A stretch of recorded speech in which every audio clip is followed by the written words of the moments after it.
अरे छोड़ो चाचा उसे, तुम बिरयानी खाओ।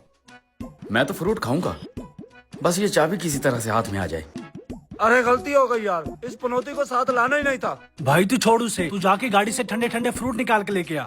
भाई मैंने तो बिरयानी मंड के खा ली है, आधा घंटा ठहर के खाएंगे फ्रूट। अरे चाचा चल के 2-2 डुबकियां और लगाते हैं, जब तक पेट में जगह भी बन जाएगी फ्रूट की। चलो चलो।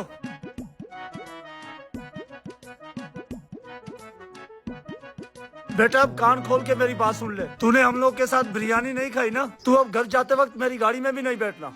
अबे तूने मुझे बुलाया और मैं नहीं आया। बेटा 10-10 बार तुझे आवाजें लगाई है, तूने सुना ही नहीं। एक तो चोरी, दूसरा ऊपर से सीना जोरी। करता हूं तुम्हारा बंदोबस्त। परदेसी परदेसी जाना नहीं, फ्रूटों को छोड़ के। पेट में फ्रूट की जगह बन गई है, जाके गाड़ी से फ्रूट निकाल के ले आ। अभी लाया।